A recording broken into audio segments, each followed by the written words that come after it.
Also, guten Tag, meine Damen und Herren.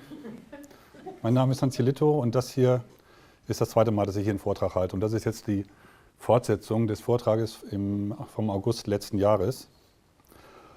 Und ich habe das gegliedert in eine kurze Einleitung. Dann werde ich zu einigen Ansätzen und Ideen etwas sagen, die im Internet und in der Literatur so kursieren. Und darauf aufbauen werde ich einige Grundregeln aufstellen, die man beachten muss, wenn man mathematische Berechnungen anstellt und Korrelationen herstellt zwischen irgendwelchen Größen. Dann komme ich zur Planetenkorrelation. Das ist im Grunde eine kurze Wiederholung des letzten Vortrages. Wir brauchen das aber als Basis. Und dann betreten wir Neuland, das Kammersystem der großen Pyramide. Wir werden Konjunktionen und Transiten begegnen. Ich werde erklären, was das ist. Und dann zu Geheimkammern kommen, beziehungsweise zur Frage, ob es welche gibt. Und werde mit einer Zusammenfassung enden. Zunächst ein paar Fragen. Gab es damals ein modernes astronomisches Wissen, das sozusagen dem der heutigen Zeit entspricht? Dann, was ist die Bedeutung dieses merkwürdigen Gangsystems in der Cheops-Pyramide, das wirklich weltweit völlig ungewöhnlich ist?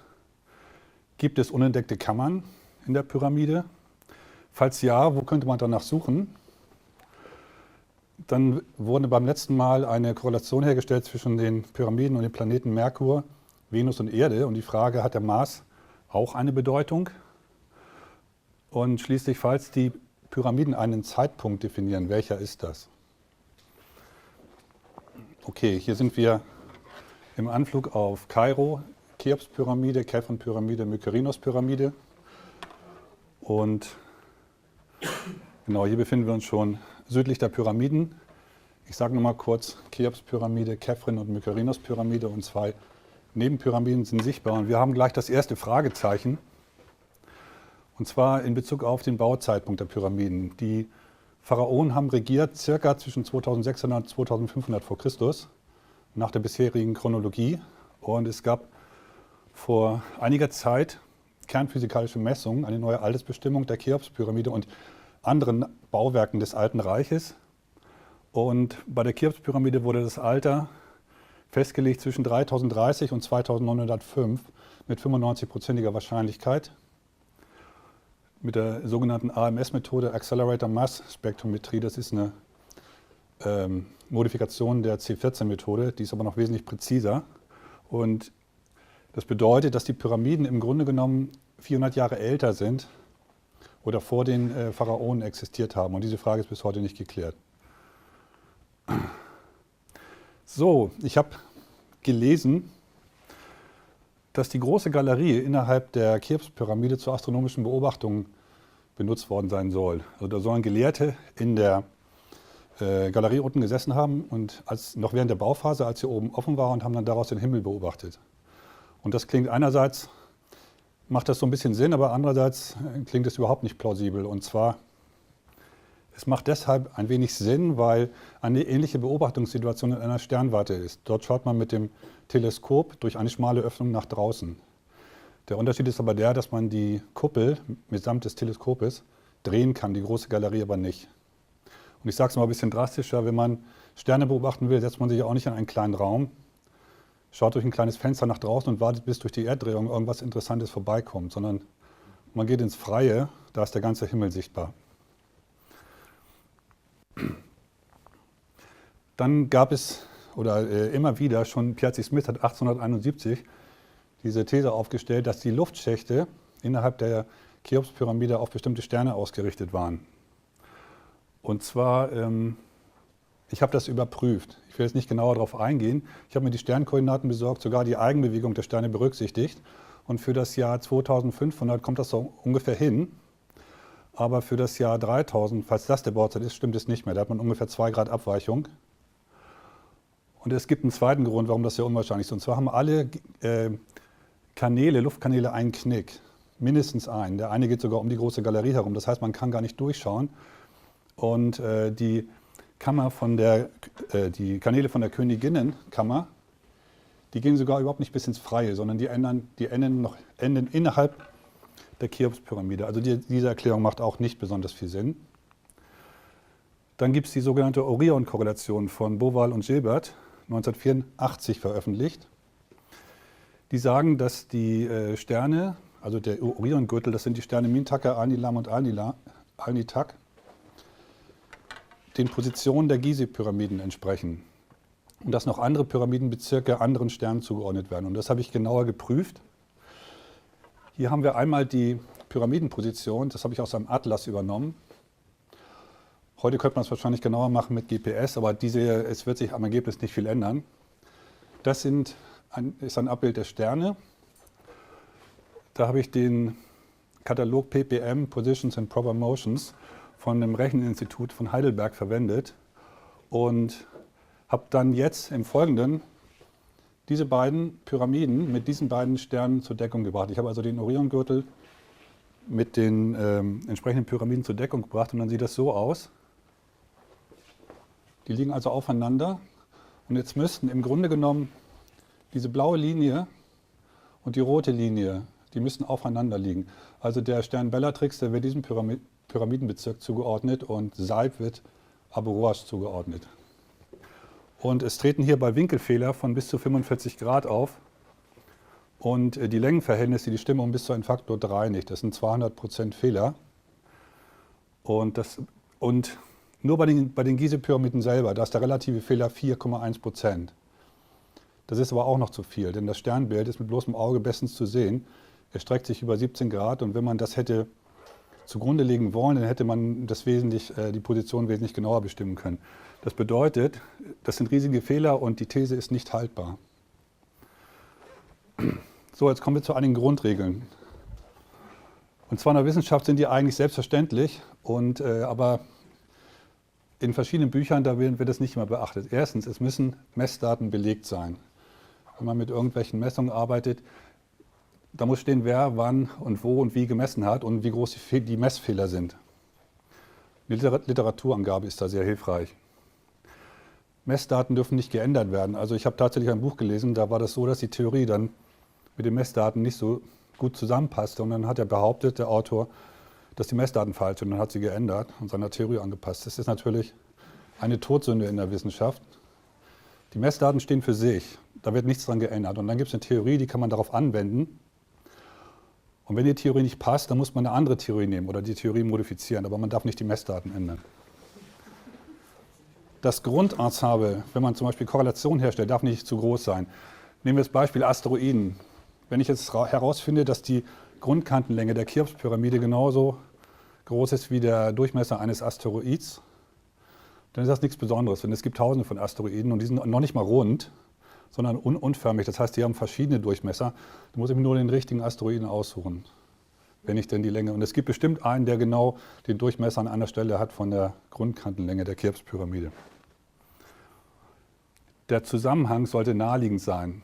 Das ist ein bisschen ähnlich zum vorhergehenden Punkt. Also wenn man Vergleiche macht, sollte man nicht den Pluto nehmen oder 15. Saturnmond, sondern es müssen Größen oder Himmelskörper sein, die wirklich naheliegend sind, oder Eiffelturm als Beispiel.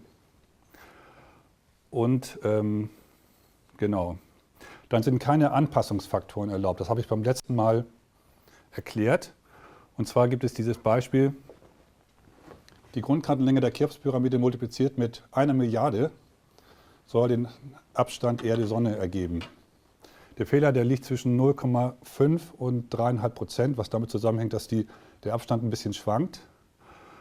Und der entscheidende Punkt ist jetzt, dass die Pyramide nicht nur die Grundkantenlänge hat, sondern es gibt noch 4 weitere signifikante Längen. Also die Höhe der Pyramide, die hatten wir, die Grundkantenlänge, die Diagonale, Abstand von der Grundkante zur Spitze. Und wenn man dann noch 5 bis 10 Vergleichsgrößen aus der Astronomie nimmt, dann hat man schon, sagen wir mal, 50 Kombinationsmöglichkeiten. Und dann kann man zeigen mathematisch, dass man statistisch immer auf einen Fehler von unter 1% kommt.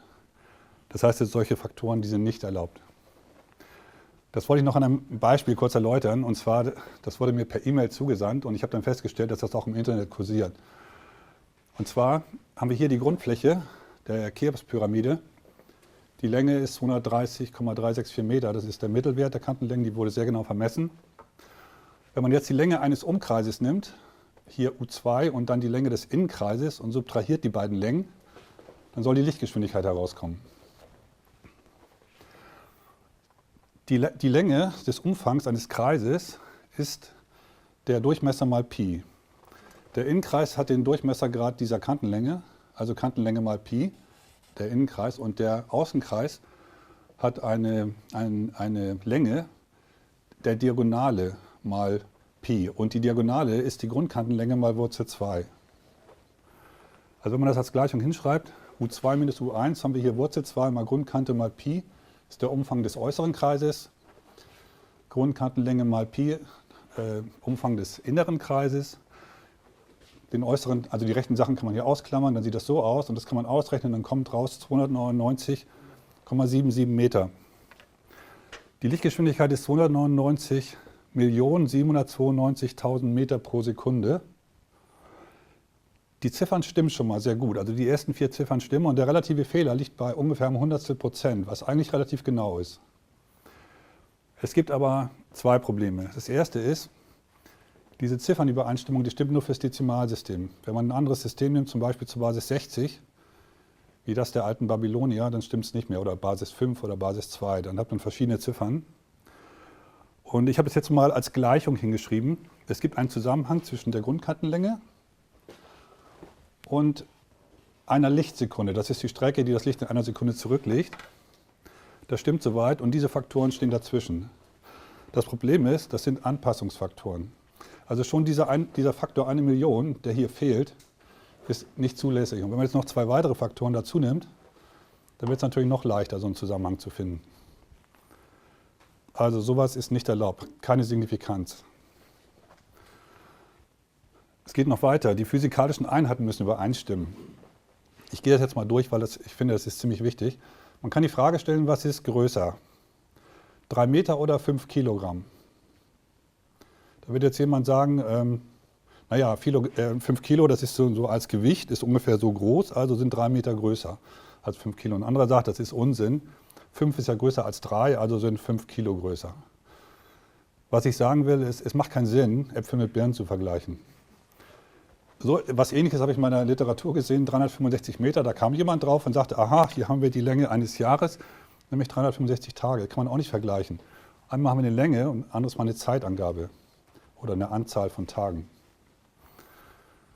Wenn man eine Genauigkeit ausrechnet, dann sollte sie unter 1%, besser unter 0,1% liegen, ist auch wichtig. Also Orion-Korrelation, die Fehler sind viel zu groß. Die Argumentation muss nachvollziehbar und logisch sein. Zum Beispiel die Aussage, die Granitsteine wurden mit Hammer und Meißel bearbeitet. Meißel aus Kupfer ist für mich nicht nachvollziehbar. Oder mit irgendwelchen Schlagwerkzeugen, Steinkugeln oder so. Das wird auch jeder Steinmetz sagen, dass es völlig unmöglich ist. Und die Argumentation muss logisch sein. Und hier gibt es auch eine Ungenauigkeit, die oft auftritt. Und zwar will ich das an einem Beispiel erläutern. Vielleicht haben Sie von der Nova-Pyramide gehört. Das war damals ein Projekt, geleitet von dem Dr. Lehner, amerikanischer Ägyptologe, wo man eine kleine Pyramide aufgebaut hat mit den damaligen Mitteln. Und im Grunde ist es misslungen. Man hat die so 3/4 fertig bekommen. Die Genauigkeit war wesentlich schlechter als bei der Pyramide, also die Fugenpassung, und die Steine waren noch kleiner. Das heißt, man hat im Grunde gezeigt, dass es so nicht gewesen sein kann. Aber angenommen, es hätte geklappt, man hätte eine perfekte kleine Pyramide bekommen. Was hätte man dann gezeigt? Dann hätte man nur gezeigt, dass es damals so gewesen sein kann, aber nicht, dass es so war, unbedingt. Das ist sehr wichtig. Die ganzen Theorien, schiefe Rampe, Flaschenzüge, wenn man zeigt, dass es so hätte funktionieren können, ist das nur der Beweis, dass es so gewesen sein kann, aber nicht, dass es zwangsläufig so gewesen war. Es kann auch völlig anders gewesen sein. Und zum Schluss keine Suggestivfragen, das ist auch ein Punkt.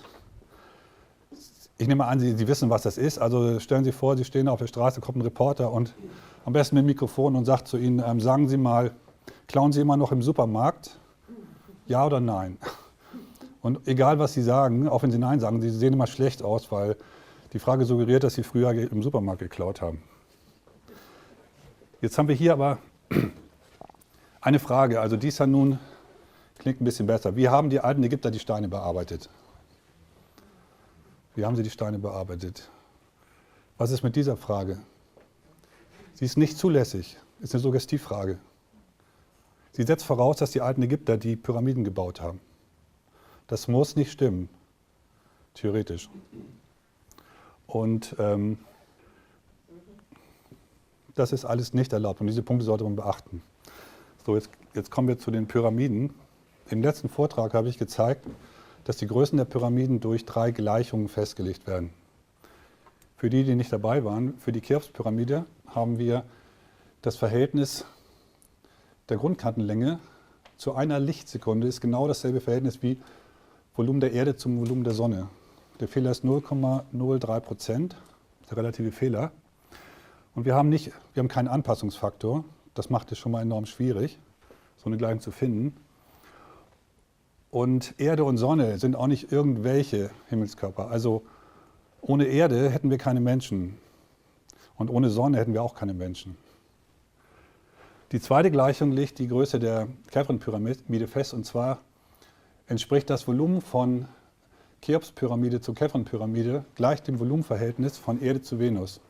Der Fehler liegt bei 0,1%. Es gibt keinen Anpassungsfaktor. Die dritte Gleichung, die Grundkantenlängen von Cheops und Mykerinos-Pyramide stehen im Verhältnis der Apeldistanzen der Planeten Erde und Merkur. Und hier könnte man die Frage stellen, warum wurden diese Apeldistanzen verwendet? Das ist übrigens die größtmögliche Entfernung eines Planeten von der Sonne. Das ist die Apeldistanz. Und der Ort, an dem sich der Planet befindet, das ist Apel. Die kürzeste Entfernung nennt man Perihel. Die Frage ist, warum hat man hier nicht auch einfach die Volumen verwendet? Das wäre doch dann eindeutiger gewesen. Und wir werden auf einen Grund stoßen, dass diese Gleichung mit den Apeldistanzen möglicherweise Sinn macht. Also wir haben die Zuordnung der 3 Gizeh-Pyramiden zu den Planeten Erde, Venus und Merkur. Hier schauen wir uns nochmal die Gleichung im Zusammenhang an. Es gibt nämlich eine interessante Symmetrie. Die war mir anfangs gar nicht aufgefallen. Und zwar ist es so, man kann zum Beispiel die Seiten der Gleichung vertauschen, dann stimmt sie immer noch. Man kann auch auf beiden Seiten den Kehrwert nehmen. Dann ist die Gleichung immer noch gültig. Man kann sogar V Erde und V Chephren vertauschen, also praktisch diagonal vertauschen, dann stimmt sie auch noch die Gleichung. Können Sie ausrechnen auf dem Papier. Und man kann sogar die Größen um 90 Grad rotieren, dann stimmt es immer noch. Was ich sagen will, es gibt zwischen der Beziehung in horizontaler Richtung und senkrechter Richtung keinen Unterschied. Also quantitativ natürlich schon, die Zahlen sind unterschiedlich, aber qualitativ gibt es keinen Unterschied. Das heißt, man kann die 4 Größen in so einem Quadrat anordnen. Also wir haben jetzt 3 Quadrate und hier haben wir in jeder Gleichung die Zuordnung Cheops-Pyramide zur Erde, jeweils im Zähler. Zusätzlich dann Chephren-Pyramide zur Venus, Mykerinos-Pyramide zum Merkur und Sonne zum Licht, was Sinn macht. Und da wir hier oben immer die gleiche Zuordnung haben, Cheops-Pyramide zur Erde, haben diese Quadrate, die 3, eine gemeinsame Seite. Und das heißt, man kann die in einem Diagramm anordnen, dreidimensional, das habe ich mal so gemacht. Das eine Quadrat ist dieses hier, das zweite ist diese im Hintergrund und das hier ist so im Vordergrund. Ich hoffe, man erkennt das. Das soll ein bisschen dreidimensional sein. Oben haben wir die Himmelskörper, 3 Planeten und die Sonne. Unten die 3 Pyramiden und das Licht. Und zwar nehmen die Cheops-Pyramide und die Erde nehmen eine zentrale Stellung ein. Und jetzt wir haben hier Längenangaben und Volumenangaben. Also Längenangaben, zum Beispiel Grundkantenlänge der Cheops-Pyramide und hier haben wir ein Volumen. Und diese hellen Pfeilspitzen, die deuten auf eine Volumenangabe und die schwarzen Pfeilspitzen auf eine Längenangabe. Und wir sehen hier auch eine interessante Sache, und zwar haben wir hier ein Quadrat nur mit schwarzen Pfeilspitzen. Dies im Vordergrund hat nur helle Pfeilspitzen und hier haben wir halbe halbe. Oben weiß, unten schwarz. Das heißt, es ist eigentlich eine enorme Symmetrie da. Und als Physiker hat mich das so ein bisschen erinnert an diese Gruppen von Elementarteilchen, die man zusammenfassen kann. Aber das sieht anders aus, also das wollte ich nochmal erwähnen. Okay, jetzt die Frage, wenn die Pyramiden die Planeten darstellen, ist es möglich, dass die Planeten genau die Anordnung einnehmen der Pyramiden. Das habe ich geprüft. Das sind maßstabsgetreu die 3 Bahnen, Merkur, Venus, Erdbahn. Und die Merkurbahn ist relativ stark exzentrisch. Also hier, das ist der Apelpunkt, das ist die Apeldistanz und hier haben wir Perihel. Und dadurch ist hier der Abstand zur Venusbahn wesentlich kürzer als hier. Und wenn man die Pyramiden jetzt auf dieses Bild legt, dann passen die Positionen nur auf der rechten Seite. Und zwar muss sich Merkur im Apel befinden oder in dessen Nähe. So, wir haben also die Korrelation. Die Pyramiden repräsentieren die Planeten Merkur, Venus, Erde. Merkur befindet sich im Apel, hier oben.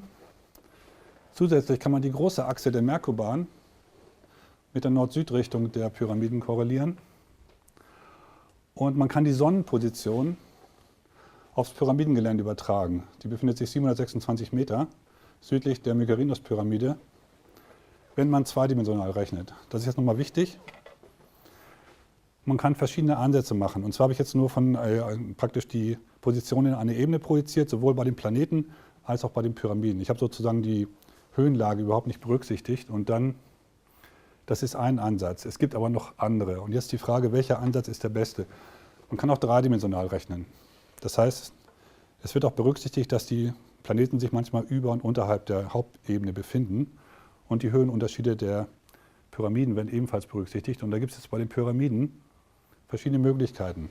Was nimmt man als Höheninformation? Da kann man einmal die Grundfläche nehmen, dann kann man den Schwerpunkt nehmen oder die Spitze. Das macht einen Unterschied in den Berechnungen, und zwar deshalb, weil die Pyramiden verschieden groß sind. Und wenn man sich das überlegt, wir haben die Analogie Pyramiden und Planeten. Ein Planet, der hat keine Spitze und hat auch keine Grundfläche, aber er hat einen Schwerpunkt. Das heißt, es bleibt im Grunde nur diese Alternative übrig. Und wenn man das jetzt durchrechnet, sieht das Ganze folgendermaßen aus. Hier sind die Schwerpunkte der Pyramiden mit den Positionen der drei Planeten zur Deckung gebracht. Und dann sind sozusagen die Hauptebenen gegeneinander geneigt. Das ergibt sich automatisch. Und die Genauigkeit ist jetzt wesentlich größer. Bei dieser zweidimensionalen Berechnung waren es 1,4%. Jetzt sind es nur noch 0,069%. Übrigens möchte ich hier erwähnen, dass zu den astronomischen Berechnungen wurde diese Theorie zugrunde gelegt, VSOP 87, von zwei Franzosen entwickelt. Also ohne diese planetarische Theorie wären die Berechnungen nicht möglich gewesen. Wäre völlig unmöglich. Ja, und die Sonnenposition, was ist damit? Also das sind jetzt verschiedene Sonnenpositionen, beruhend auf verschiedenen Ansätzen. Aber der wichtigste ist der hier. Und die Frage, gibt es dort irgendwas Besonderes? Ich bin dorthin gelaufen und da gibt es tatsächlich etwas, nämlich so eine Art Betonplattform, 50 Meter lang, 25 Meter breit. Und der Abstand von der theoretischen Sonnenposition und von der Mitte der Betonplattform sind nur 5 Meter, was relativ wenig ist. Hier stehe ich auf der Plattform und schaue praktisch nach Norden auf die Pyramiden und sie ist ausgerichtet auf die mittlere Pyramide. So, jetzt noch eine Frage. Der Winkel zwischen diesen Hauptebenen, man nennt das übrigens auch Ekliptikebene. Ekliptik ist also die scheinbare Bewegung der Sonne am Himmel. Und wenn man da eine Ebene reinlegt, dann entspricht das der Ebene der Erdbahn. Und die ist geneigt gegen die Erdoberfläche um 24,5 Grad ungefähr. Das kommt heraus, daran kann ich nichts ändern. Und das war übrigens der Grund, warum ich diese Konstellation anfangs verworfen hatte. Ich dachte, das sieht irgendwie komisch aus. Das kann es nicht sein. Und später fiel mir aber was anderes auf. Und zwar, das ist jetzt eine Frage an Sie, vielleicht fällt Ihnen etwas ein dazu. Wir haben hier die Erde, Erdoberfläche und die Ekliptik und diesen Winkel. Fällt Ihnen dazu was ein? Stichwort? Wir haben eine Neigung.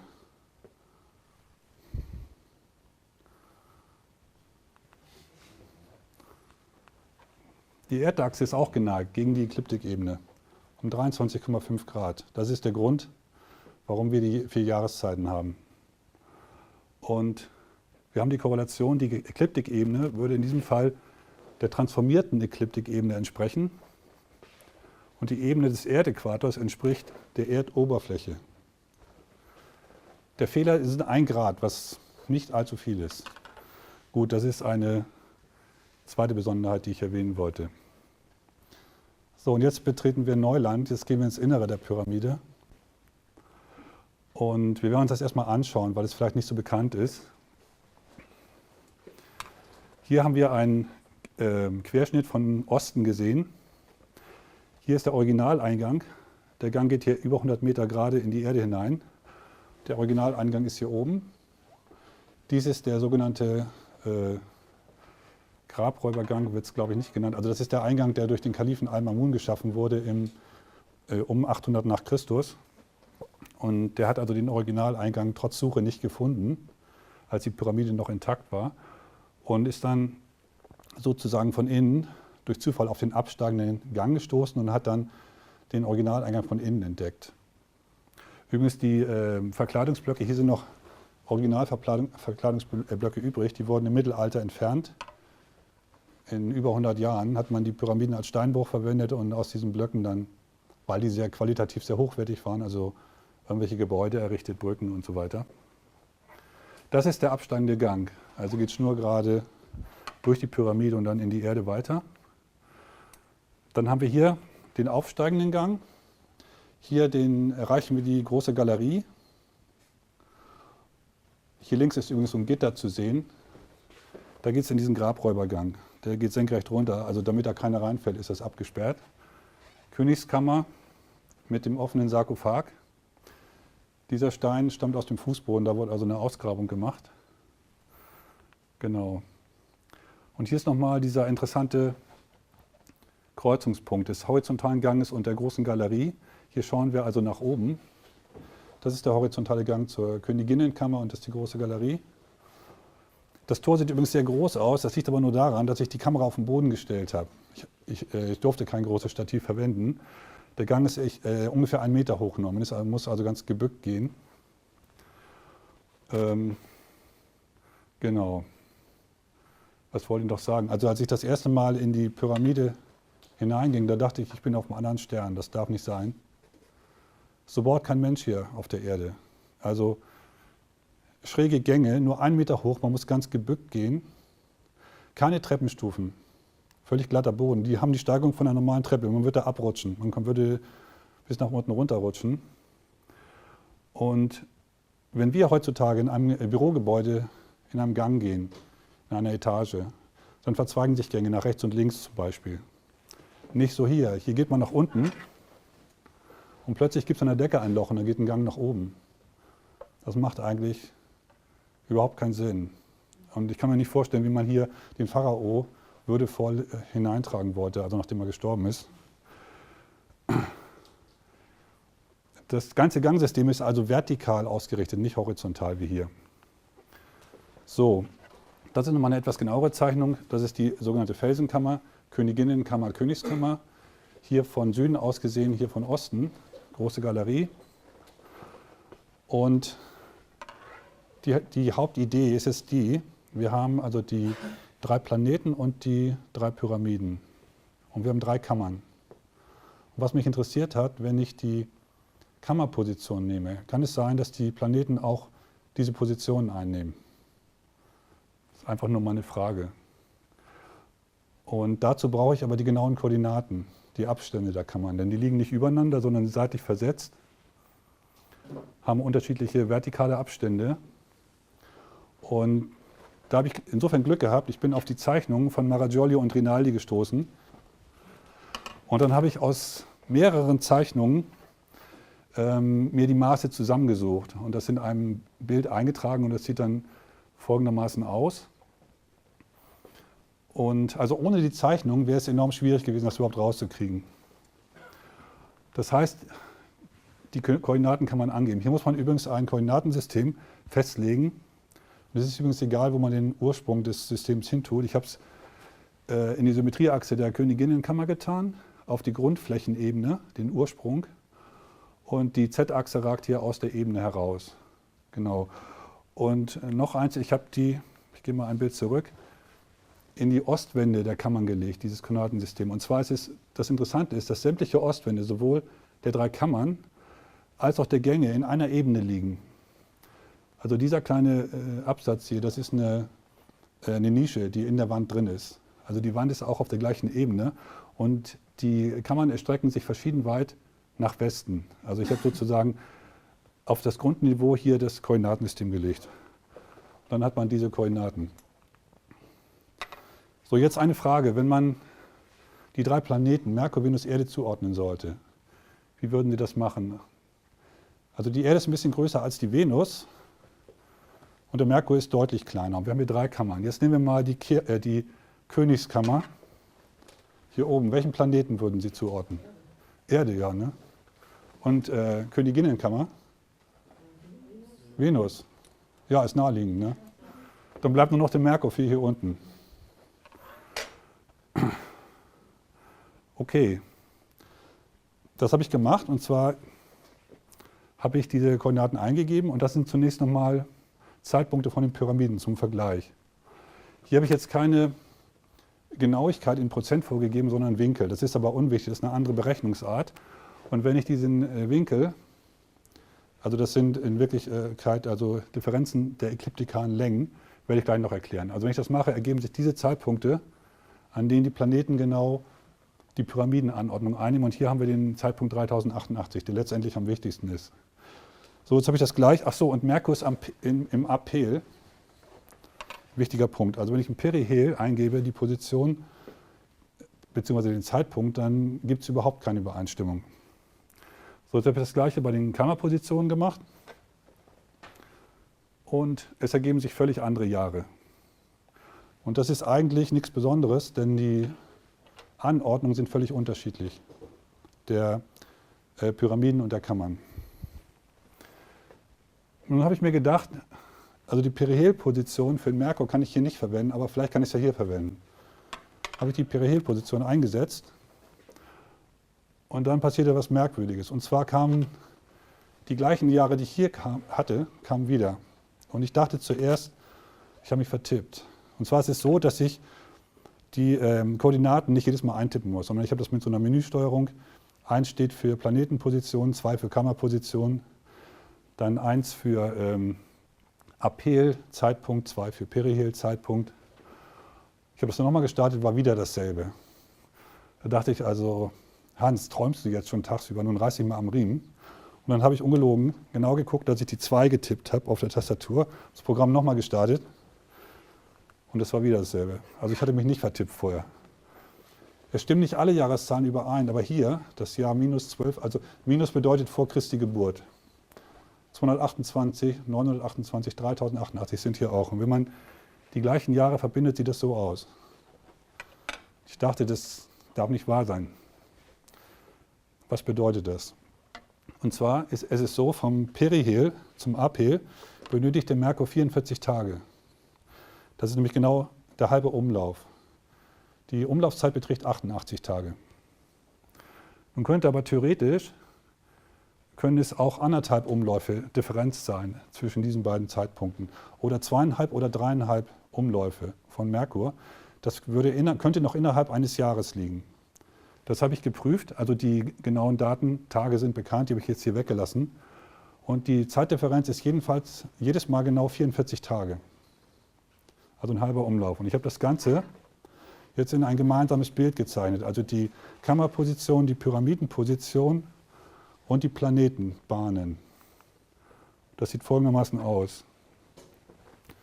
Merkur steht im Perihel und wir haben die Anordnung der Kammern. Nach einer halben Umdrehung ist Merkur im Aphel in der größten Entfernung zur Sonne und wir haben die Anordnung der Pyramiden. Und dazwischen gibt es noch eine Dreifachkonjunktion, also eine lineare Konstellation oder wie man das nennen will. Und das habe ich etwas genauer untersucht. Also wir haben diese Zuordnung nochmal, Königskammer Erde, Königinnenkammer Venus, Felsenkammer Merkur. Interessanterweise gibt es hier eine zweite Lösung. Und zwar, wenn die Sonnenposition hier unten ist, dann passt es auch ebenfalls. Aber in diesem Fall gibt es keinen Zusammenhang mit den Pyramidenpositionen. Jetzt habe ich alle Möglichkeiten ausprobiert. Und zwar gibt es insgesamt 6 verschiedene Möglichkeiten, die 3 Planeten auf die Kammern zu verteilen. Und bei jeder dieser 6 Möglichkeiten gibt es 2 Varianten, nämlich einmal Merkur im Aphel, Merkur im Perihel. Das heißt, es gibt 12 Varianten, die ich geprüft habe. Und in 3 weiteren Varianten gab es noch Lösungen, die will ich kurz zeigen.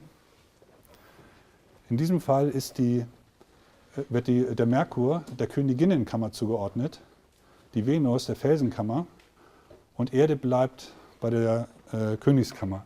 Das heißt, wir haben Venus und Merkur vertauscht, aber auch hier gibt es keinen Zusammenhang zu den Pyramidenpositionen. Jetzt habe ich Merkur im Perihel angenommen. Und zwar, Moment, ja genau.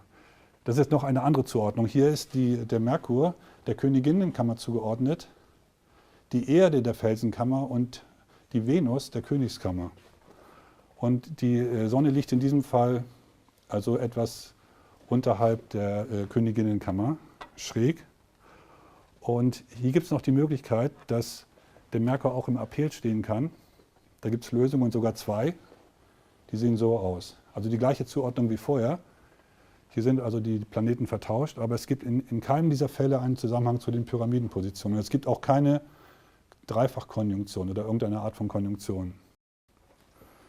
Das heißt, wir bleiben im Grunde genommen bei dieser Anordnung. Ich wiederhole nochmal, Kammeranordnung, Merkur im Perihel, dann haben wir eine Konjunktion und dann haben wir die Pyramidenanordnung mit Merkur im Aphel. Übrigens gibt es den Begriff Syzygium, das ist ein Sammelbegriff aus Opposition und Konjunktion. Also das ist eine Konjunktion und eine Opposition hätten wir, wenn der Merkur zum Beispiel auf der anderen Seite der Sonne stehen würde. Genau, das ist ein neuralgischer Punkt. Die Sonnenposition ist der einzige Punkt, der sich nicht bewegt. Also die Planeten sind permanent in Bewegung. Und diese Position, diese Kombination gibt es nur zu einem einzigen Zeitpunkt. Die Sonne steht allerdings immer an derselben Stelle. Und schon seit über 100 Jahren versuchen Forscher, neue Kammern zu entdecken. Mit modernsten Methoden, zum Beispiel mit Höhenstrahlung. Man hat Detektoren allerdings in der Kepler-Pyramide aufgestellt und man kann dann Hohlräume entdecken. Oder mit Mikrogravimetrie. Man vermisst ja genau das Schwerefeld der Erde und kann auch so auf Hohlräume schließen. Hat allerdings nichts gebracht. Auch Bohrungen wurden gemacht in die Wände. Und ich finde, wenn man irgendwo suchen wollte, dann wäre diese Position gar nicht mal so schlecht. So, jetzt war die nächste Frage, wenn wir die 3 Planeten haben, was ist eigentlich mit dem Mars? Wo steht denn der? Und es ist tatsächlich so, ich habe dann diesen Zeitpunkt genommen, in dem die Planeten in einer Reihe stehen mit der Sonne. Und das Bild ist jetzt etwas gedreht, zeigt nach rechts ist aber der gleiche Zeitpunkt, der 17. Mai 3088 und es steht tatsächlich der Mars, auch mit den anderen Planeten in einer Reihe. Der Winkelbereich sind nur 3,4 Grad, was für 4 Planeten schon sehr wenig ist. Und L bedeutet hier übrigens die ekliptikale Länge, die ist mit der geografischen Länge vergleichbar. Die wird vom Frühlingspunkt aus gemessen bis praktisch zu den Planeten. Und das heißt, die Differenzen dieser ekliptikalen Länge, die müssen sehr klein sein. Und in diesem Fall sind die nur 3,4 Grad auseinander. Und jetzt gibt es eine neue Frage. Und zwar, wenn Merkur, Venus und Erde so stehen, dann kann es passieren, das haben wir im vorherigen Vortrag jetzt gehört, dass Merkur oder Venus vor der Sonne lang wandern. Das nennt man einen Transit. Die Frage ist, gibt es einen simultanen Transit hier? Und ich nehme es mal vorweg, es gibt tatsächlich einen. Der Merkur bewegt sich vor der Sonne lang, was auch relativ selten passiert. Und ich habe jetzt aus aktuellem Anlass, vor 2 Jahren gab es diesen Venus-Transit, 2012. Und da sind ein paar Kollegen von der Uni und ich vor Sonnenaufgang haben uns getroffen in Hamburg-Wilhelmsburg. Und zwar wird dieser Stadtteil von der Elbe auf beiden Seiten umflossen, ist sozusagen eine Flussinsel. An der Südspitze gibt es einen kleinen Leuchtturm und dort aus kann man den Horizont sehr gut sehen. Also in der Stadt hat man das Problem, dass da immer Häuser und Bäume stehen. Man sieht den Horizont normalerweise nicht. Und da haben wir den Venus-Transit beobachtet. Und dieses Bild habe ich übrigens mit dieser kleinen Kamera. Das ist eine alte Olympus, 8 Jahre alt, hat 3,2 Megapixel, was heute eigentlich sehr wenig ist. Und das Bild ist trotzdem einigermaßen gelungen, finde ich. Das ist ein Ausschnitt. Hier habe ich einfach so von diesen Sonnenschutzbrillen einen Filter ausgeschnitten und vor das Objektiv geklebt. Also man kann mit einfachen Mitteln ganz schöne Aufnahmen machen. Genau, und hier schauen wir uns mal die Charakteristik eines Transits an. Es gibt diese sogenannten Transitphasen. Das sind 4 Punkte. Einmal der Zeitpunkt, wenn der Planet den äußeren Rand der Sonne berührt, von außen, dann von innen, das ist der zweite. Der dritte ist, wenn er beim Ausgang von innen wieder diesen Sonnenrand berührt und dann nochmal von außen. Das sind 4 Punkte. Und dann gibt es noch den geringsten Abstand, die geringste Separation, das ist auch noch ein wichtiger Punkt. Und das ist genau dieser Transit im Jahre 2012, am 5. Juni. Und wer jetzt aufgepasst hat, dem wird vielleicht aufgefallen sein, dass hier die Venus die Sonne etwa hier verlässt. Und in dem Bild war das aber weiter oben. Jetzt kann man sagen, Fragen sind die Berechnungen nicht so genau oder was ist da das Problem eigentlich? Das sieht dann blinder im Grunde genommen. Und es ist so, die senkrechte Achse, die zeigt zum ekliptikalen Nordpol. Das ist die Verlängerung der Nordachse in den Himmel. Und die waagerechte Richtung, das ist die scheinbare Bewegungsrichtung der Sonne. Nun ist es so, dass die Sonne sich bei Sonnenaufgang nicht waagerecht bewegt, sondern sie bewegt sich schräg nach oben. Das heißt, wir müssen dieses Bild so drehen. Und dann wandert dieser Punkt ungefähr hier hin und dann stimmt es wieder. So, was ich jetzt gemacht habe, ich habe nach Viererkonjunktionen gesucht, also Konjunktion Merkur, Venus, Erde, Mars. Wie oft kommt das vor? Und ich habe einen Zeitraum von 30.000 Jahren genommen, 13.000 vor Christus bis 17.000 nach Christus. Und ich zeige hier mal den Computerausdruck. Die Zahlen sind jetzt nicht so wichtig. Es ist so, jede einzelne Zeile ist ein Zeitpunkt. Und die Bedingung ist, dass Delta L, also praktisch dieser Winkelbereich, der soll kleiner als 5 Grad sein oder gleich 5 Grad. Und insgesamt gibt es 6 Mal einen simultanen Transit. 5 Mal Merkur und einmal Venus. Und hier haben wir die Konstellation 12, das Jahr 3088, da haben wir einen Merkur-Transit. Und was ich hier eigentlich nur sagen will, in diesen 30.000 Jahren, von 13.000 bis 17.000, 13.000 vor Christi Geburt bis 17.000 danach, gibt es nur 6 Mal die Kombination Viererkonjunktion und simultaner Transit. Das heißt, das passiert ungefähr alle 5.000 Jahre. Das ist also ein sehr seltenes Ereignis. Hier muss ich noch eine Sache dazu sagen, und zwar diese VSOP-87-Theorie, die ich verwende, die ist in den Jahren 4.000 Jahre in die Zukunft und Vergangenheit sehr präzise. Da sind die Winkelfehler unter einer Bogensekunde, was sehr genau ist. Wenn man aber weiter in die Vergangenheit geht, werden die Fehler größer. Und bei dieser Differenz, die für uns entscheidend ist, da wird in diesem Zeitbereich 13.000 vor Christus liegt der Fehler schon bei einigen Zehntel Grad, vielleicht 0,2, 0,3 Grad. Und für diesen Winkel macht das keinen so großen Unterschied, denn wir haben 5 Grad. Wenn das um 0,2 Grad falsch ist, das ist dann nicht so entscheidend, aber für den Transit ist es sehr wichtig, denn die Sonne, die hat nur einen Durchmesser von einem halben Grad, 0,5 Grad. Und wenn man jetzt um 0,2 Grad falsch liegt, dann kann es sein, dass der Planet schon außerhalb der Sonne ist, obwohl er eigentlich im Transit ist und umgekehrt genauso. Das heißt, es kann sein, dass diese beiden mit einer gewissen Wahrscheinlichkeit, die aber nicht so groß ist, oder dieser eventuell kein Transit sind. Und es kann sein, dass woanders noch ein Transit erscheint. Also es können ja auch, statt 6 können es auch 5 oder 7 Transite sein, aber qualitativ ändert sich nichts. Es sind circa alle 5.000 Jahre passiert das. Das heißt, wir haben jetzt folgendes Bild. Hier nochmal der Kammerzeitpunkt, wie ich es vorher erklärt habe. Der Mars befindet sich jetzt hier innerhalb der Pyramide. Hier haben wir die Viererkonjunktion. Interessanterweise befindet sich der Mars zu diesem Zeitpunkt ziemlich genau an der Austrittsöffnung des südlichen Luftschachtes von der Königskammer. Möchte ich nur mal erwähnen. Und hier ist Merkur wieder im Aphel und wir haben die Pyramidenanordnung. Oh. Also, Kammerzeitpunkt mit Merkur im Perihel ist am 17. April 3088 um 6:57 Uhr. Dann diese Viererkonjunktion, ein Monat später, 17. Mai 3088. Ein Tag später der Merkur-Transit und 13 Tage später, am 31. Mai 3088, der Pyramidenzeitpunkt. hier ist auch noch eine Sache zu erwähnen, und zwar zu diesem Zeitpunkt, wenn dieser Winkelbereich sozusagen minimal ist, stehen Mars und Merkur exakt auf einer Linie mit der Sonne.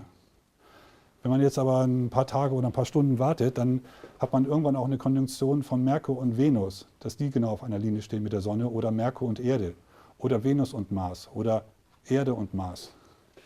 Diese ganzen Konjunktionen, die treten auf ungefähr in Tagesabständen, und dieser gesamte Bereich dauert ungefähr eine Woche im Mai, und innerhalb dieser Woche hat man diesen Transit. Und ich würde hier noch sagen, das ist eine gewisse Bewertung. Wenn man jetzt fragen wollte, was ist denn jetzt der wichtigste Zeitpunkt? Das sind ja mehrere. Und ich würde sagen, das ist der Transit von Merkur. Und zwar die minimale Separation, wenn er in der Mitte ist. Denn dieses Ereignis wird quasi eingeklammert vom Kammerzeitpunkt und vom Pyramidenzeitpunkt. Also zwischen diesen beiden Zeitpunkten haben wir 44 Tage, und dazwischen haben wir diese gemeinsame Konjunktion. Hier ist nochmal der Merkur-Transit genau gezeigt. Es ist eigentlich ein ganz normaler Transit. Ich hatte vielleicht gedacht, dass er durch das Zentrum geht, was man einen zentralen Transit nennt, ist es aber nicht. Das Einzige, was hier interessant ist, es ist der erste einer neuen Transitserie. Und zwar Transits treten immer in Serien auf. Und zwar bei Merkur sind es 46 Jahre, und dann über einige 100 Jahre gibt es immer in 46 Jahren Transit, und das ist der erste einer Serie. So, jetzt habe ich eine Überlegung zur Wahrscheinlichkeit. Und zwar, wir vergessen mal die Kammern, wir vergessen die Konjunktion und wir vergessen auch den Transit. Wir gucken uns nur die Pyramidenpositionen an. Und das ist jetzt ein bisschen Mathematik, aber nicht viel. Und zwar, die Frage ist, kann man über die Signifikanz dieser Pyramidenkonstellation eine Aussage machen? Die hat einfach willkürlich die Nummer 12. Das hängt mit meinem ersten Buch zusammen. Und da haben wir Folgendes. Das ist ein Programmlauf, wie gesagt, auf der Basis dieser VSOP-87-Theorie. Es werden alle Zeitpunkte geprüft, wo Merkur im Aphel steht. Also nur diese Zeitpunkte. Das sind in den 30.000 Jahren über 124.000 Zeitpunkte, die geprüft wurden. Und ich habe als Kriterium genommen, dass der Fehler unter 1% liegen soll. Da haben wir insgesamt 14 Konstellationen. Und der entscheidende, die Nummer 12, die haben wir hier. Und wir sehen, dass der Fehler hier mit Abstand am geringsten ist, 0,069%. Die anderen haben alle einen größeren Fehler. Der nächstgrößere hat 0,379%, das ist schon Faktor 5 mehr. Es ist jetzt so, ich wollte mir das noch ein bisschen genauer angucken, kann man über die Wahrscheinlichkeit eine Aussage machen, dass man so etwas zufällig findet. Wenn ich dieses Kriterium, die Obergrenze der Genauigkeit, verändere, zum Beispiel auf 2 Grad setze, dann erhalte ich wesentlich mehr Konstellationen. Und wenn ich sie heruntersetze, erhalte ich weniger. Und jetzt habe ich Folgendes gemacht. Ich habe in 0,1% Schritten sozusagen immer geguckt, wie viele Konstellationen erhalte ich. Und das sind die schwarzen Punkte. Also hier bei 1%, da sind wir hier bei den 14 Konstellationen. Und wenn man die Grenze höher macht, dann werden das immer mehr. Da habe ich eine Funktion reingefittet. Das ist üblich in der Wissenschaft. Dann kann man nämlich Voraussagen machen. Dann könnte man zum Beispiel auch vorhersagen, wie viele Konstellationen man erwartet, zum Beispiel bei 3% oder 4%. So, diese Funktion hat diese Form, das ist eine Gleichung. Also n ist die Anzahl der Konstellationen, die man gefunden hat. Und f ist der Fehler, also die Toleranz. Ich erkläre das nochmal an einem Beispiel, damit das ein bisschen klarer wird. Also angenommen, wir wollen wissen, wie viele Konstellationen erhalten wir, wenn wir 2% Fehler angeben. Und dann setzt man einfach hier für f eine 2 ein. Dann hat man diese Gleichung 16,45 mal 2 hoch 2,3 ergibt 81 Konstellationen. Stimmt mit der Grafik überein. So, jetzt haben wir aber unseren Zeitpunkt, der hier unten liegt, mit 0,069%. Ich habe jetzt dieses schmale Rechteck vergrößert rechts. Das entspricht diesem Rechteck. Und vielleicht würden Sie fragen, ja, die Kurve läuft ja hier relativ flach. Warum ist sie auf einmal wieder so steil hier drüben? Und das liegt einfach daran, dass ich den vertikalen Bereich wesentlich stärker gespreizt habe. Hier habe ich also einen Faktor 25. Und hier habe ich vielleicht die Achse um Faktor 4 gespreizt. Deshalb ist die Kurve wieder steiler und sieht fast genauso aus wie hier. Das ist also genau dieselbe Gleichung. Und ich habe jetzt in diese Gleichung die 0,069% eingesetzt und ich erhalte 0,035 Konstellationen. Das klingt mal ein bisschen komisch. Also es gibt eigentlich nur entweder 0, also keine Konstellation, oder man hat eine, aber nicht 0,03. Und man kann das als Wahrscheinlichkeit interpretieren. Dass man mit 3,5% Wahrscheinlichkeit eine Konstellation an dieser Stelle findet, mit dieser Genauigkeit. Also von 100 Fällen hat man statistisch gesehen nur in 3 oder 4 Fällen diese Genauigkeit. Das heißt, die Genauigkeit der Konstellation, die wir haben, ist wesentlich höher, als man bei dieser gegebenen Statistik erwarten würde. Noch ein zweiter Vergleich, das geht jetzt ein bisschen schneller.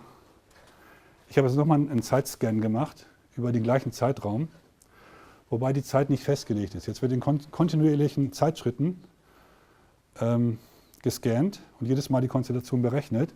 Und ich muss jetzt die obere Grenze, den Fehler, kleiner wählen. Ich habe 0,1% gewählt und ich erhalte 10 Konstellationen, die dieses erfüllen. Und die Konstellation 12 liegt wieder hier, aber sie ragt nicht mehr so heraus. Die haben alle jetzt sind alle sehr präzise, unter 0,1%. Aber es gibt eine andere Spalte, und zwar dies dt gibt den Zeitabstand zum nächsten Apel-Durchgang an. Also wie weit ist sozusagen dieser Zeitpunkt, wie weit ist der Merkur vom Apel entfernt. Und man sieht, dass praktisch für die Konstellation 12 wir fast genau den Apel treffen. Das sind 0,2 Tage, das sind 5 Stunden im Jahre 3088. Während hier der nächst weiter entfernt, der hat schon 1,9 Tage, das ist schon Faktor 10 mehr als vorher. Also was ich sagen will, die Konstellation, die ragt heraus, die ist ziemlich signifikant. Die kann man nicht durch Statistik erklären. Okay, das war jetzt genug Mathematik. Jetzt die Frage, gibt es eine Marsposition in Gizeh? Wir haben ja schon mal die Sonnenposition. Die liegt übrigens weit oberhalb der Erdoberfläche, also 270 Meter oberhalb der Erde. Also wenn dort jemand graben würde, da würde er wahrscheinlich nichts finden außer Sand. Davon gehe ich mal aus. Und man kann tatsächlich die Marsposition auch in Gizeh übertragen. Hier haben wir die Pyramiden, hier haben wir die Sonnenposition. Die Plattform ist hier so angedeutet, die ist relativ klein. Und hier ist die Marsposition. Ich habe da auch so eine Pyramide hingezeichnet, also die Größe der Pyramide hat keine Bedeutung. Ich habe die so ein bisschen der Größe des Mars angepasst, aber das ist willkürlich. Entscheidend ist die Position. Die Koordinaten sind bekannt. Die ergeben sich aus dem Programm übrigens auch für alle anderen Zeitpunkte. Das ist hier die Konjunktion und das sind die Kammerzeitpunkte. Man kann also alle Positionen, wenn man will, im Pyramidengelände aufsuchen. Aber ich denke, das hier ist die wichtigste. Man kann jetzt noch mal gucken, was gibt es da. Heute in Google Maps ist das kein Problem. Wir gehen immer hin, das ist also schon mal im Stadtgebiet, nicht mehr auf dem Plateau. Das sieht folgendermaßen aus. Wir haben hier die Straße El Mansoria und hier El Aram. Hier geht es rechts oben nach Kairo und hier zur Cheops-Pyramide. Und hier haben wir so einen Platz. Da ist die Position. Und die Genauigkeit ist ungefähr plus minus 1 Meter. Also durch diese 0,07% ist die örtliche Genauigkeit ziemlich groß. Und ich nehme an, der Punkt ist zugänglich. Ich weiß es nicht, ob da ein Zaun ist oder so. Keine Ahnung. So, jetzt noch eine Frage. Und zwar, wenn man von der Felsenkammer in Richtung Sonnenposition guckt, dann schaut man ja genau nach Süden. Denn wir gucken von Osten, Norden ist rechts, Süden ist links. Die Frage, kann es sein, dass sich die echte Sonne genau in derselben Richtung befindet? Also kann es sein, dass wir in dieser Richtung die Sonne finden? Und ja, das kann man ganz einfach bestimmen. Und zwar der höchste Sonnenstand im Sommer ist 83,5 Grad über dem Horizont, der niedrigste 36,6 Grad. Hier steht, wie man das berechnen kann, das ist jetzt aber nicht so wichtig. Der Unterschied sind 2,5 Grad zwischen dem Winkel, die 34 Grad, die sich aus dem Programm ergeben, und dem höchsten Sonnenstand zur Mittagszeit, zur Wintersonnenwende. Ich habe in diesem Fall die Mittelpunkte der Kammern zugrunde gelegt. Wenn ich die Westwände nehme, also die Mittelpunkte der Westwände, dann verändert sich dieser Winkel von 34 auf 36,55 Grad. Dann stimmt es fast genau. Aber diese andere Möglichkeit mit den Westwänden hat 2 andere gravierende Nachteile. Das lasse ich jetzt auch mal weg, deswegen würde ich hier ein Fragezeichen stehen lassen. So, jetzt gucken wir uns das hier oben mal genauer an, diesen Ausschnitt um die Marsposition. Und zwar hat William Flinders Petrie schon vor über 100 Jahren, 1883, vor über 140 Jahren, die Pyramidenposition sehr genau vermessen und auch die Niveaus der einzelnen Blocklagen, für jede einzelne Blocklage bestimmt. Und daraus ergibt sich, dass die Marsposition auf der Höhe der 114. Blocklage liegt. Die erstreckt sich von 86,39 Meter auf 86,96 Meter und die y-Koordinate, also die Senkrechte, ist 86,83 Meter. Der Abstand von der Originaloberfläche sind ca. 20 Meter und zur heutigen Oberfläche, weil ja die Außenverkleidung fehlt, sind ungefähr schätzungsweise 17 Meter, 17, 18 Meter.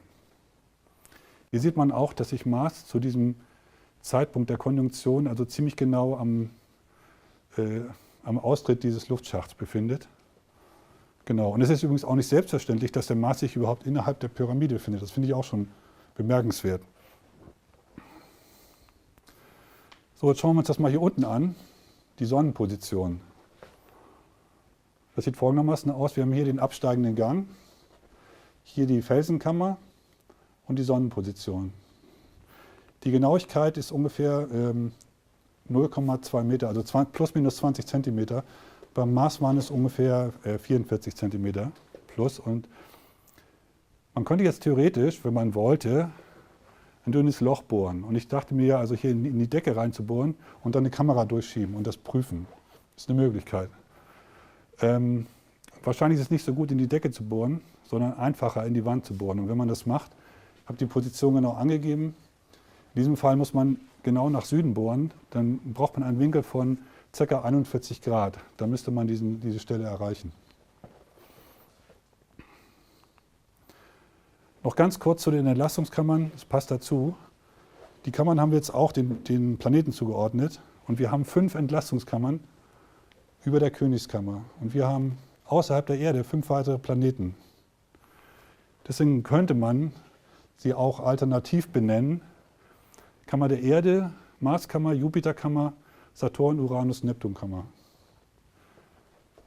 Dieses Dach hier, was dazu dient, die Druckkräfte von oben seitlich abzuleiten, das würde sozusagen wie eine Pfeilspitze nach oben weisen und darauf hinweisen, dass es noch weitere Himmelskörper gibt. Pluto, Sedna, Eris, die außerhalb der Neptunbahn liegen. So, jetzt möchte ich ein paar Thesen aufstellen, 3 Stück. Das ist in der Wissenschaft üblich. Thesen haben den Vorteil, man kann sich darauf stürzen und sie widerlegen oder es versuchen. Und die These ist jetzt nicht, dass die Berechnungen korrekt sind, denn davon gehe ich aus, dass die korrekt sind. Man kann sie natürlich nachprüfen. Darüber würde ich mich übrigens sehr freuen, wenn jemand vielleicht nicht die VSOP-Theorie verwendet, sondern also zum Beispiel die Amerikaner, die NASA, die Inder und die Chinesen, die haben, glaube ich, eigene Programmcodes, um die Planetenposition zu bestimmen, wenn man mal mit einer anderen Theorie das verifiziert oder falsifiziert. So, und die erste These, da geht es um die Wahrscheinlichkeit. Und ich behaupte mal, oder ich stelle mal als These in den Raum, die wesentlichen astronomischen Zusammenhänge waren beabsichtigt von den Baumeistern. Und das kann man überprüfen, indem man eine realistische Abschätzung durchführt, mathematisch, und zwar der Wahrscheinlichkeit für den gemeinsamen Zufall. Das bedeutet, diesen ganzen Aspekten wird jeweils eine Wahrscheinlichkeit zugeordnet, dass sie zufällig ist. Jeder der einzelnen Gleichungen, dem Aspekt der Pyramidenposition, Kammerposition, Konjunktion und so weiter. Und das Entscheidende ist, wenn diese statistisch unabhängig voneinander sind, dann ist die Gesamtwahrscheinlichkeit, dass alles gemeinsam Zufall ist, das Produkt der Einzelwahrscheinlichkeiten. Und das wird dann ein sehr, sehr kleiner Wert. So, die zweite These, an der Marsposition der Sonnenposition befindet sich möglicherweise etwas. Vielleicht gibt es da eine Kammer.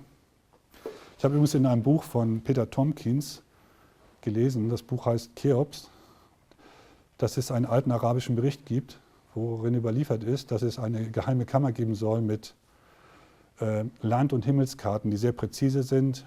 Da soll sich biegsames Glas drin befinden und Waffen, die nicht rosten. Das ist überliefert. Und das war wohl auch mit ein Grund, warum Al-Mamun 800 nach Christus in die Pyramide eindring. Er war auch ein Förderer der Wissenschaften und hatte wissenschaftliches Interesse.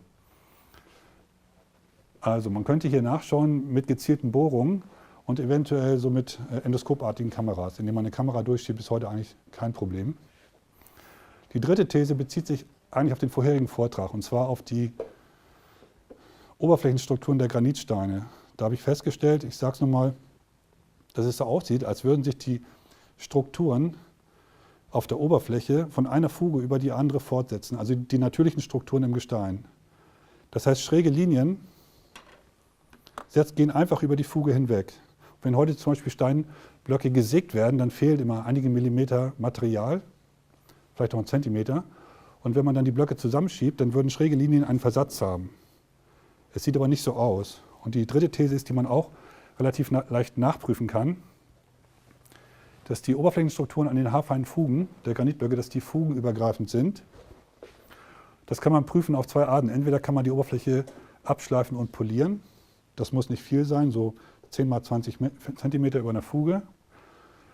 Dann würde man wie bei poliertem Marmor das halt genau die Strukturen sehen. Oder man könnte auf so eine Fuge eine Kernbohrung machen mit dem Hohlbohrer und den Kern anschließend analysieren. Elementanalyse auf beiden Seiten der Fuge, Kristallorientierung kann man vergleichen, 3D-Tomographie. Also an der Technischen Universität Hamburg-Harburg haben wir alle Möglichkeiten. Da gibt es bestimmt großes Interesse, würde ich mal sagen. Übrigens, es gibt heute Großexperimente. Also der Large Hadron Collider, der kostet, das ganze Projekt, was ich übrigens sehr faszinierend finde, also es geht um hunderte Millionen Dollar bis 1 Milliarde. Dann gibt es Weltraummissionen, die alle im Bereich von mehreren 100 Millionen liegen. Und ich finde, man hat das Higgs-Teilchen entdeckt, was sozusagen das fehlende Puzzle war im Standardmodell und was ich toll finde. Aber ich würde sagen, hier ist der Erkenntnisgewinn ähnlich groß. Wenn man das feststellen würde, zum Beispiel die These 3, dann würden einige Grundthesen der Ägyptologie zu Fall kommen. Also es würde gravierende Konsequenzen haben für die klassische Forschung. Und meines Erachtens, das ist ein Aufwand von einigen Tagen, dass man die Fugen abschleift. Und ich denke, das wäre die Sache wert, das zu überprüfen. Das wäre etwas mehr Aufwand. So Bohrungen, vor allen Dingen waagerecht, das wird schwierig. Und diese These kann übrigens im Grunde jeder Student, jeder auch Schüler, wenn er ein bisschen Ahnung von Statistik hat, kann er überprüfen. Das kann jeder selber auf dem Papier mal machen, Wahrscheinlichkeiten sich überlegen. Ich bekomme jetzt immer Mails von verschiedenen Leuten, die meinen ersten Vortrag gelesen haben, und ich habe ein Bild bekommen. Das stammt jetzt nicht von mir, sondern von einem Herrn Simon, er ist Geologe. Der hat das im Taltempel des Kevin aufgenommen. Ich zeige es nur noch mal. Hier läuft eine Fuge von hier unten bis hierher und hier läuft eine Querfuge. Das heißt, wir haben 3 verschiedene Blöcke. Er nennt das T-Sutur. T, weil es eine T-Form hat, und Sutur, den Begriff kannte ich gar nicht. Das ist normalerweise eine Nahtstelle zwischen Knochenplatten auf der Schädeldecke. Also die Naht, und offenbar ist in der Geologie dieser Ausdruck auch üblich. Und ich habe nochmal diesen Ausschnitt vergrößert. Die Fuge läuft von hier unten hoch, und wenn man hinschaut, zum Beispiel diese Abbruchkante, die erstreckt sich über die Fuge. Hier kann man die Fuge teilweise gar nicht sehen, und es gibt hier Bereiche, wo es aussieht, als ob auf beiden Seiten dasselbe Material ist. Hier gibt es so ein weißes Bereich, der geht über die Fuge rüber, sodass es aussieht, als ob es ursprünglich ein Stück war und die Blöcke ohne Materialverlust, mehr oder weniger ohne Materialverlust geschnitten wurden. Gut, ein letzter Blick auf die Pyramiden. Die könnte man auch umbenennen, wenn man wollte. Merkur-Pyramide, Venus-Pyramide und Pyramide der Erde. Bevor ich zur Zusammenfassung komme, möchte ich kurz ein paar Wissenschaftler erwähnen, auf deren Arbeiten ich mich gestützt habe. Das finde ich schon wichtig. William Flinders Petrie hat also im Jahr 1883 die Pyramiden sehr genau vermessen und hat mehrere Jahre dort vor Ort gearbeitet. Maraggioli und Rinaldi haben die Karten geliefert, wodurch praktisch die ganzen Messdaten dieser Forscher greifbar waren. Sonst wäre es sehr schwierig gewesen. Dann möchte ich Bretagnol, Francoux erwähnen, die diese VSOP-87-Theorie entwickelt haben. Jean Meus, der hat 2 astronomische Bücher geschrieben, die ich auch verwenden konnte. Da steht zum Beispiel ein Algorithmus zur Datumsberechnung drin, die ich übernehmen konnte. Und schließlich noch Dr. Schweimer aus der Kernforschung in Karlsruhe hat das Programm FitX entwickelt. Das wurde zur Berechnung der Sonnenposition im Pyramidengelände verwendet. Das ist auch nicht ganz trivial. Und Professor Gills, einer meiner Doktorväter sozusagen, der hat das Programm in einem kernphysikalischen Problem angewendet und veröffentlicht. Dadurch ist es jetzt allgemein verfügbar. Kommen wir zur Zusammenfassung. Es scheint, dass die Größen der Giza-Pyramiden durch diese 3 Gleichungen definiert werden. Ich wiederhole jetzt nicht nochmal. Wir haben die Planetenkorrelation Giza-Pyramiden mit den Planeten Merkur, Venus und Erde. Dann einige Grundregeln müssen beachtet werden. Das gilt für alle, für Wissenschaftler und auch für Laienforscher. Ich begrüße es übrigens, wenn sich auch Amateure oder Laien mit diesem Thema befassen, weil oft gute Ideen auch aus ganz anderen Richtungen kommen. Man muss das nicht studiert haben. Messdaten müssen belegt sein mit Referenzen. Anpassungsfaktoren sind nicht erlaubt. Physikalische Einheiten müssen übereinstimmen, wenn man eine Gleichung aufstellt. Das Ganze muss logisch sein und noch einige andere Punkte. Dann die Pyramidenposition und die Kammerposition, die scheinen den Planetenpositionen zu entsprechen, jeweils zu einem bestimmten Zeitpunkt. Und zwar Merkur, Venus und Erde. Am 17. April 3088 haben wir die Anordnung der Kammern, Merkur im Perihel. Am 18. Mai 3088 den Merkur-Transit mit simultaner Konjunktion von 4 Planeten. Am 31. Mai 3088 die Anordnung der Pyramiden mit Merkur im Apel. Und hier nochmal möchte ich mal erwähnen, dass jetzt die Apeldistanz in der Gleichung, in der dritten Gleichung, einen Sinn ergibt. Sie deutet darauf hin, dass wirklich exakt der Apelzeitpunkt gemeint ist. Und der Vorteil ist auch, dass diese Zeitpunkte sehr genau bekannt sind. Praktisch auf die Sekunde genau. Das heißt, man kann den Zeitpunkt sehr genau angeben. Diese Viererkonjunktion mit simultanem Transit tritt etwa alle 5000 Jahre auf. Und dieser Zeitpunkt wird begrenzt davor und dahinter durch die Pyramiden- und Kammerpositionen. Der zentrale Zeitpunkt ist vermutlich, das ist jetzt eine Vermutung von mir, der Transit in der Mitte.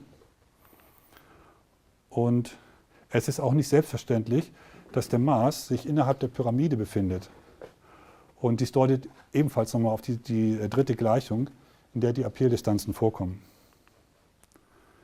Die starke Neigung dieser transformierten Ekliptikebene gegen die Erdoberfläche, die lässt sich korrelieren mit der Schiefe der Ekliptik, mit der Neigung der Äquatorebene gegen die Ekliptikebene. So, Blickrichtung, Merkurposition in Richtung Sonne entspricht eventuell dem höchsten Sonnenstand zur Wintersonnenwende. Die Abweichungen sind 2,6 Grad, was ein bisschen viel ist, deshalb habe ich dann ein Fragezeichen stehen gelassen.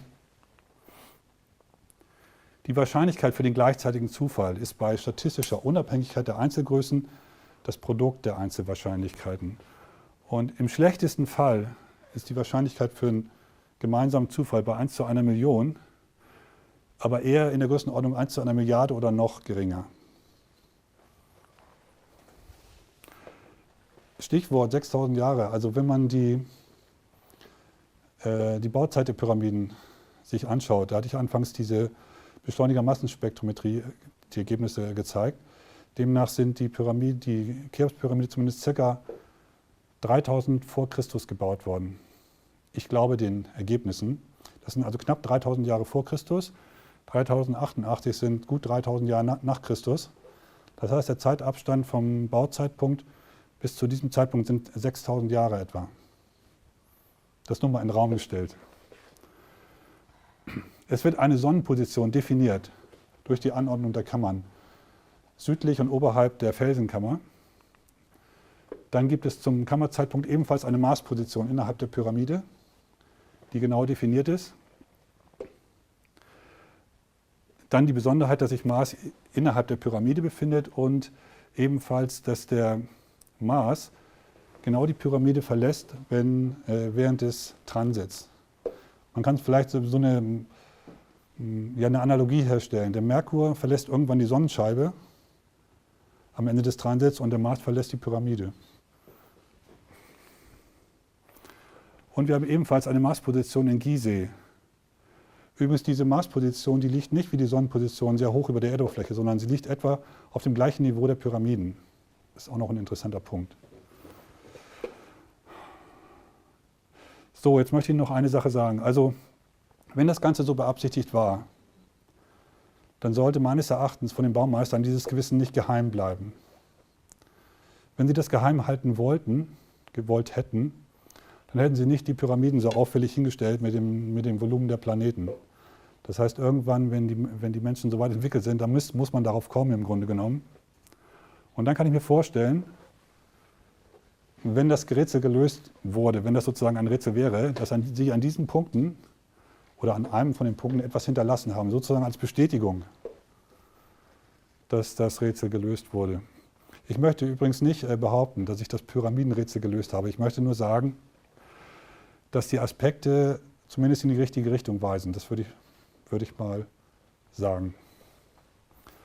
Und noch ein Punkt ist mir wichtig. Wenn man hier fündig werden sollte, vielleicht ist dort eine Kammer, vielleicht irgendwelche Artefakte, vielleicht auch nichts, vielleicht auch eine Botschaft an die Menschen, dann ist das nicht nur für einen kleinen Kreis von Archäologen oder für irgendwelche Institutionen gedacht, sondern für die Öffentlichkeit, für jeden, der am Geheimnis der Pyramiden interessiert ist. Okay, hier ist nochmal Literatur. Das Buch ist bekannt, das habe ich 1999 schon veröffentlicht. Und es gibt eine Programmbeschreibung, 140 Seiten. Da steht die ganze Mathematik drin, die dahinter steckt. Und ebenfalls habe ich die Korrelation beschrieben. Also viele Abbildungen, die hier drin sind, sind auch hier drin. Sie werden vielleicht fragen, ob man das kaufen kann. Man kann es nicht kaufen, man kann es nur downloaden. Also es wird demnächst im Internet stehen, also man kann es als PDF-File herunterladen und es kostet nichts. Damit kommen wir zum Fazit. Es sieht so aus, als sei beim Bau der Pyramiden ein astronomisches Wissen vorhanden gewesen, das in keiner Weise mehr in das Bild des alten Ägypten passt. Damit bin ich am Ende. Herzlichen Dank fürs Zuhören.